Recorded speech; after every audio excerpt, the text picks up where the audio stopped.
Julia, seriously? You're still using that ancient phone from 2018? My brother Harrison laughed, holding up his brand new iPhone as we gathered around the Christmas tree in my parents' living room in Portland, Oregon.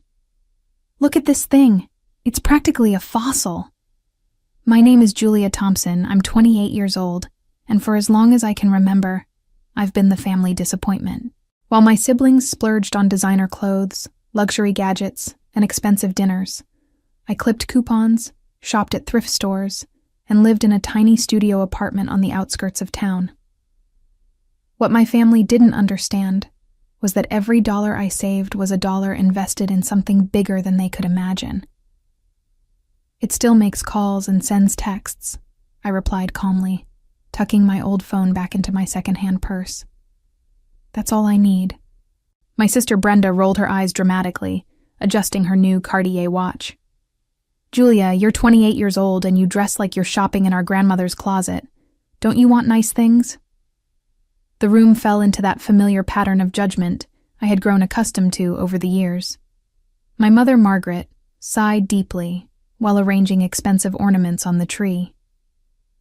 Honestly, Julia, it's embarrassing sometimes.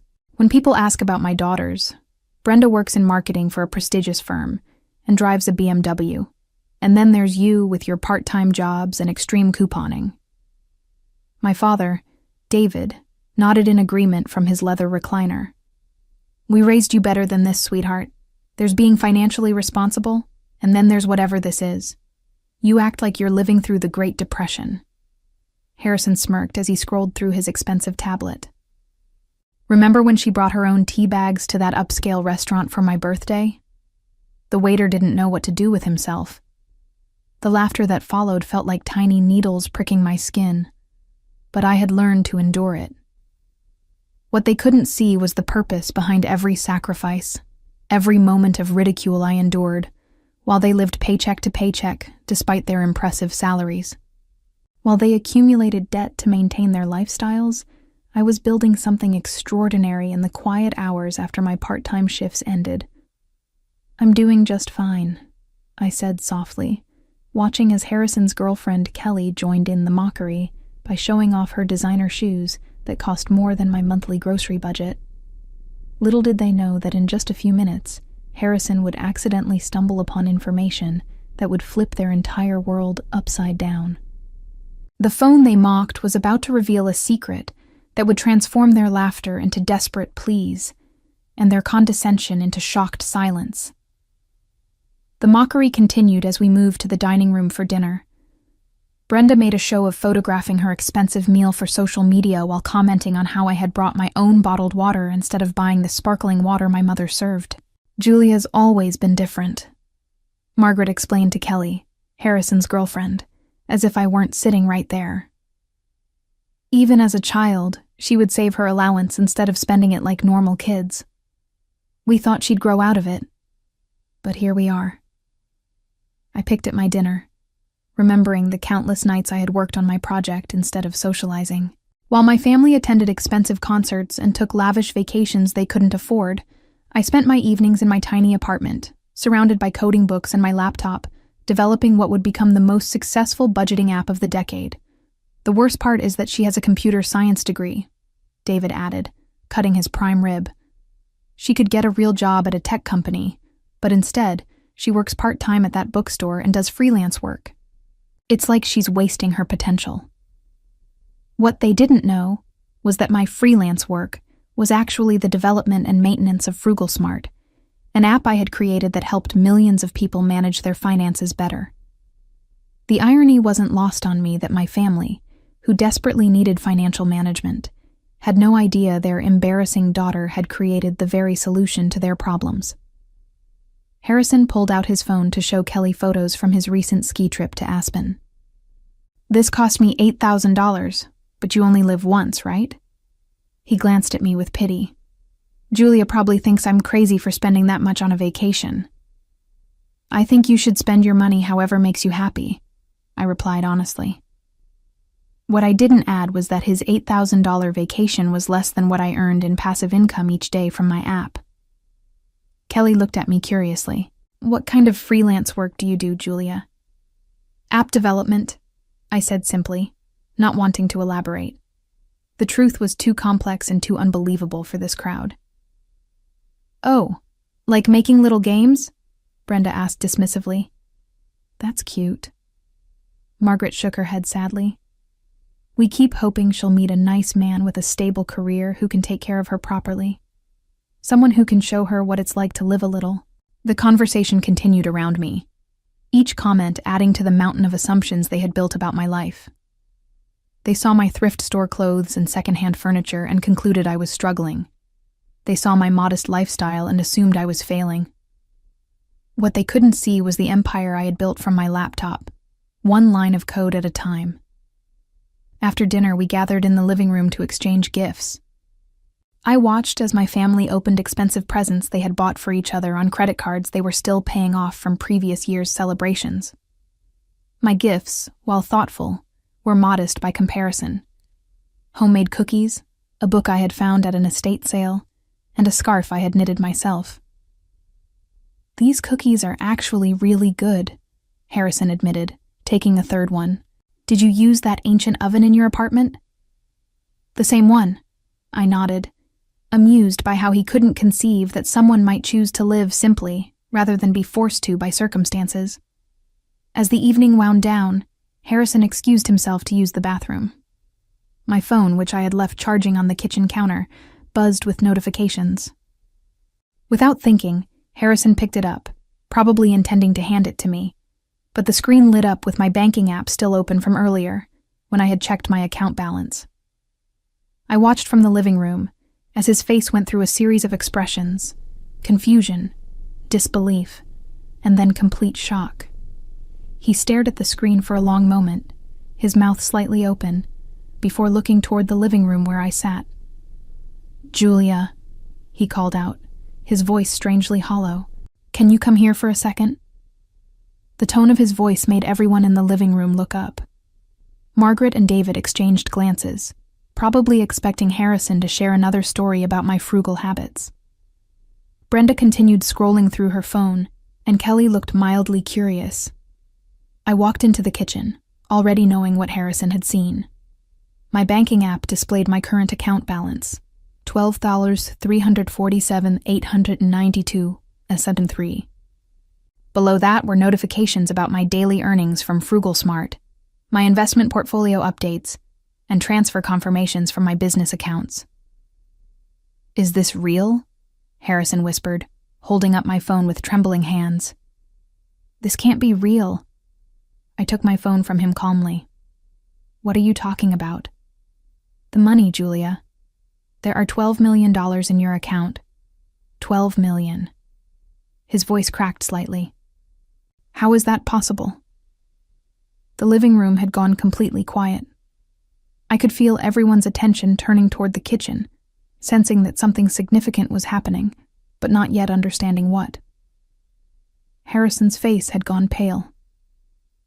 "All this time, we thought you were struggling, that you were too proud to ask for help, that you needed us to worry about you. But you're rich. You're actually rich." The moment hung in the air like a soap bubble about to burst. I could hear my mother's sharp intake of breath from the living room, could sense the shift in the atmosphere as Harrison's words sank in. This was the moment everything would change. The moment my carefully maintained secret would explode their preconceptions and reveal the truth they never bothered to discover. "What did you just say?" Margaret's voice cut through the silence as she appeared in the kitchen doorway, David and Brenda close behind her. The color had drained from her face as she looked between Harrison and me. Harrison held up my phone again, his hands still shaking. "Mom, Dad, you need to see this. Julia has $12 million. $12 million.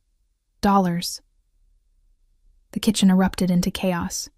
Brenda pushed past everyone to grab my phone, her eyes widening as she saw the account balance. "This has to be fake. There's no way." "Julia, is this some kind of joke app?"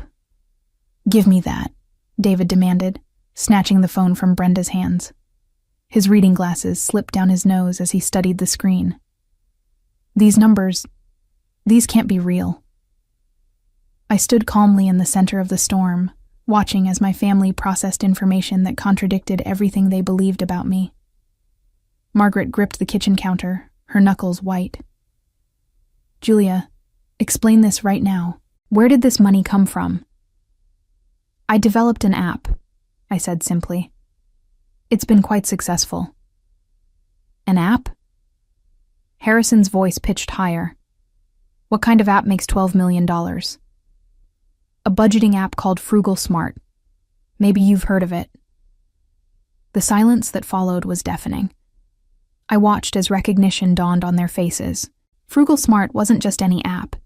It was the app that had been featured on every major financial news show, the one that had disrupted the personal finance industry, the one that celebrities and financial experts recommended. Brenda's mouth fell open. You're telling me that you created Frugal Smart? The app that Oprah talked about? The one that was on the cover of Time magazine? The same one, I confirmed, taking my phone back from David's limp grasp. Margaret stumbled backward, catching herself against the wall. But you live in that tiny apartment. You shop at thrift stores. You clip coupons like some kind of person who understands the value of money, I finished. The app teaches people to live below their means, to save and invest wisely.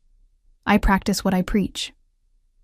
Harrison ran his hands through his hair, pacing in the small kitchen. All this time, while we were giving you advice about getting your life together, you were sitting on $12 million? While you were laughing at my lifestyle choices and calling me an embarrassment, I corrected. Yes. David's businessman facade cracked completely. Julia, honey, if we had known, you would have treated me differently, I interrupted.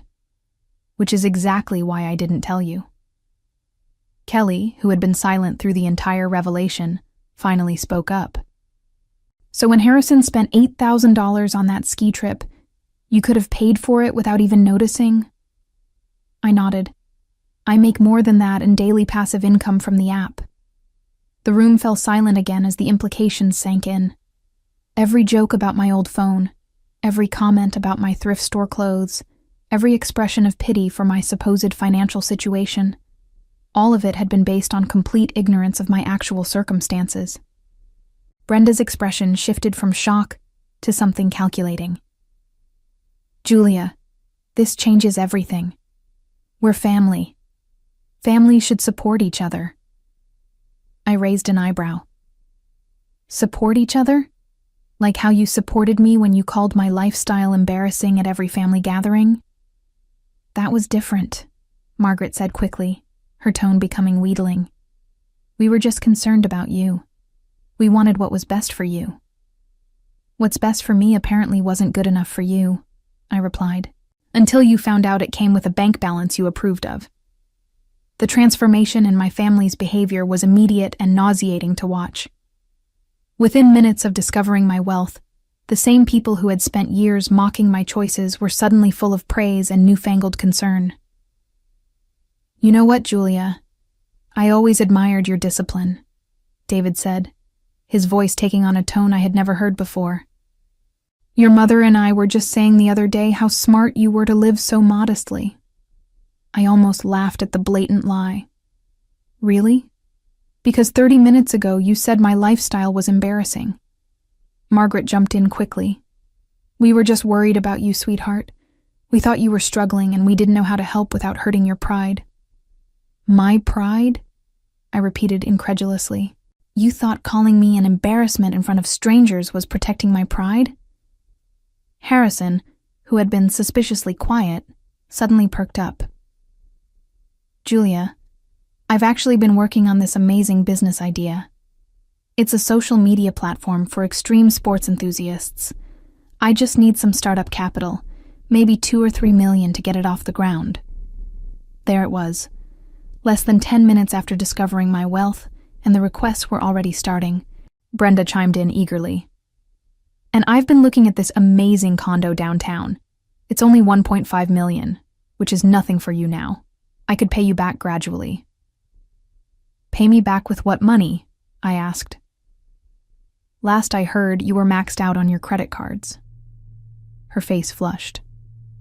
That's exactly why I need this opportunity. The condo would be an investment. Property values are only going up. Kelly, emboldened by the conversation, stepped forward. Julia, I don't know if Harrison mentioned it, but we've been talking about getting married. A small wedding would be nice. Maybe something in Tuscany. I've seen venues there for around $300,000. You want me to pay for your wedding? I asked, turning to look at Harrison. The same brother who just 20 minutes ago was making fun of my phone? Harrison had the grace to look slightly ashamed. Look, I'm sorry about that. I didn't understand what you were doing. But now that I do, we should support each other's dreams, right? Margaret nodded enthusiastically. Family money should be family money. That's how these things work. You can't just keep it all to yourself. The audacity was breathtaking. I looked around at these people who had spent years making me feel small and inadequate, who had pitied me and patronized me, and who were now standing in my parents' kitchen with their hands out like I owed them something. Let me understand this correctly, I said slowly. Yesterday, my lifestyle was so embarrassing that you apologized to strangers for my behavior. Today, you want me to fund your dreams with the money I earned from that same embarrassing lifestyle. David stepped forward with his most paternal expression. Julia, we're your family. Everything we have, we share. That's what family means. Everything you have? I laughed. What exactly are you offering to share with me? Your debt? Your financial stress? Your inability to live within your means? That's not fair, Brenda protested. We work hard for our money. And I didn't work hard for mine? I asked. You think $12 million just appeared in my account by magic? You think I built a successful company by accident while you all assumed I was failing? The kitchen had become a battlefield, with my family on one side demanding access to wealth they had just discovered, and me on the other side, finally seeing them clearly for who they really were.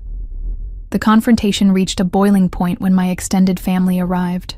Word had apparently spread quickly through our family network, because within an hour, my parents' house was full of relatives I hadn't seen in months, all suddenly very interested in my well-being.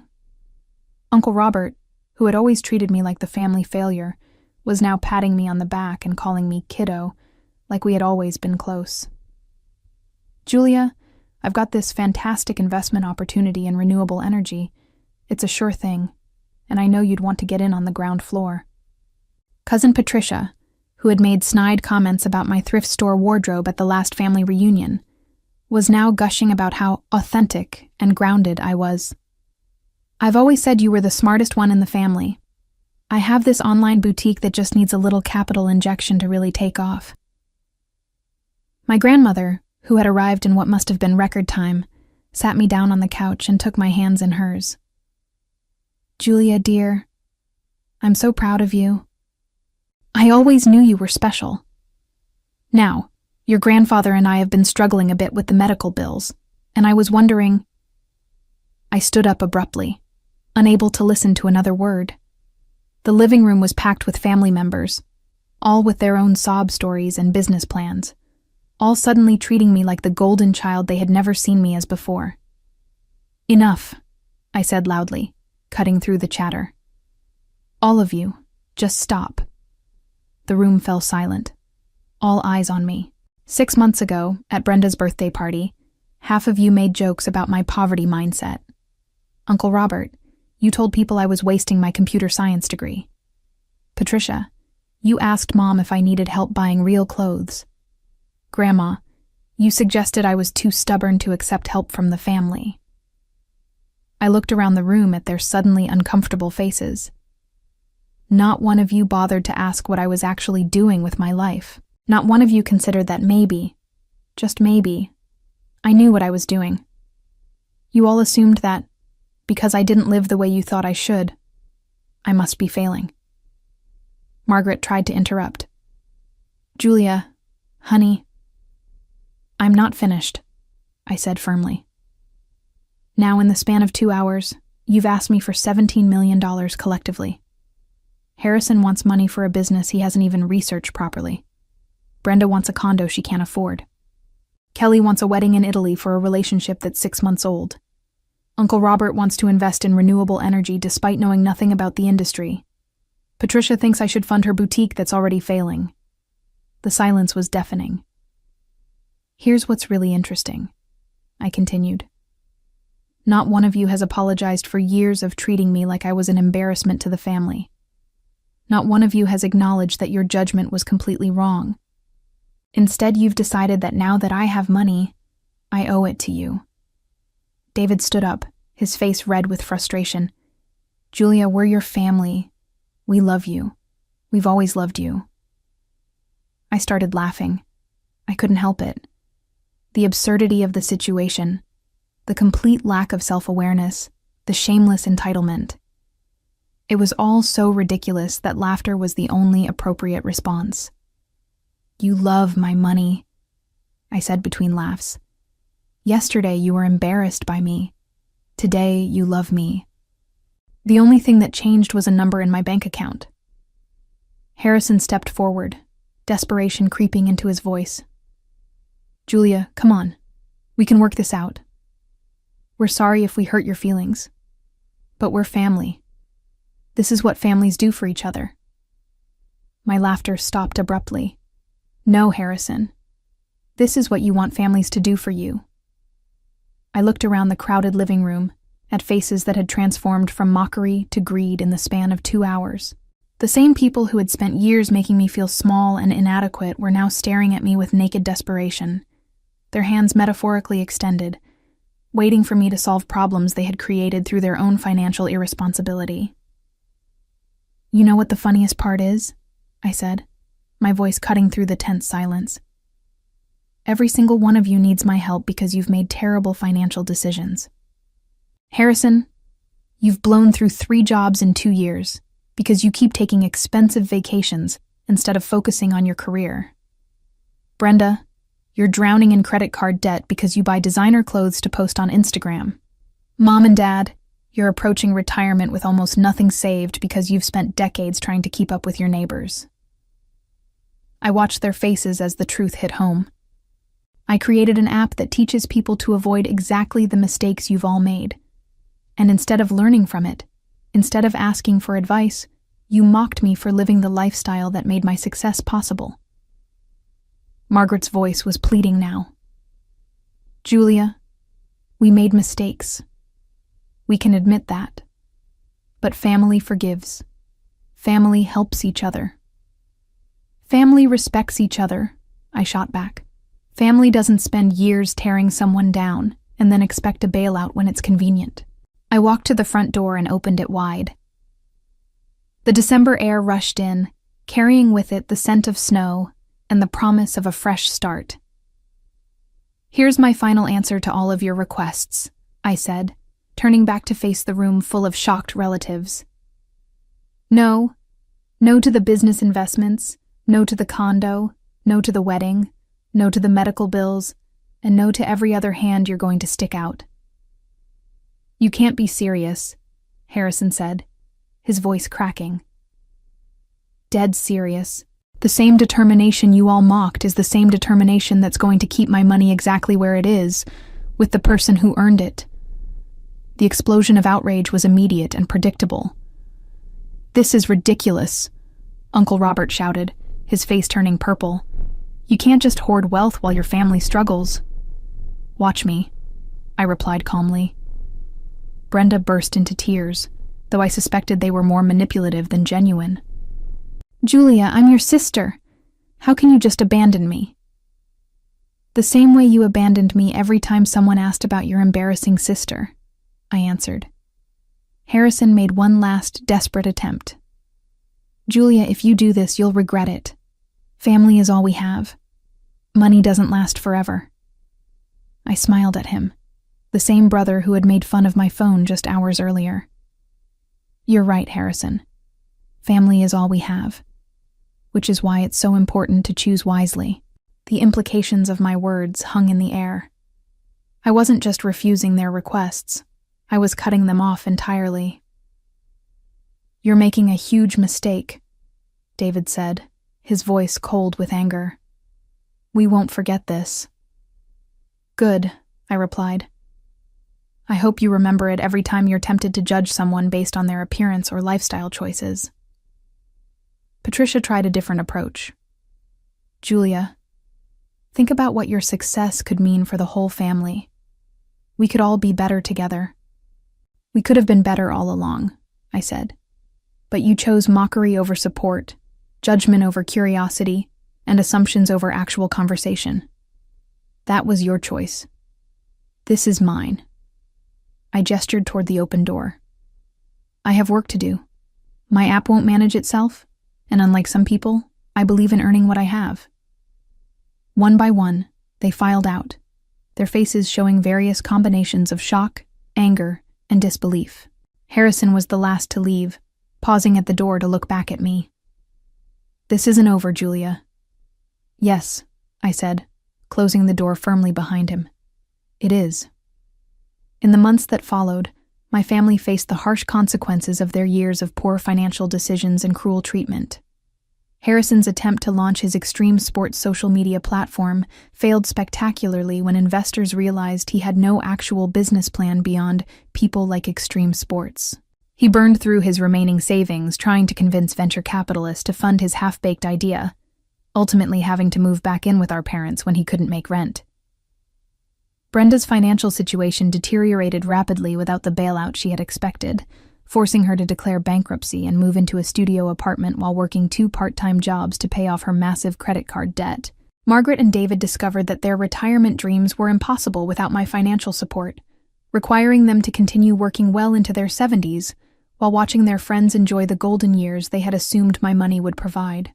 The extended family members who had shown up with their hands out found themselves dealing with their own financial crises without the safety net they had taken for granted, learning too late that entitlement and poor planning make for a toxic combination. As I sat in my home office that evening, surrounded by the same modest furnishings that had once been a source of family shame, I reflected on how their mockery had ultimately strengthened my resolve and sharpened my focus on what truly mattered. The revenge wasn't in denying them money. It was in proving that the lifestyle they had ridiculed was actually the foundation of genuine success and happiness.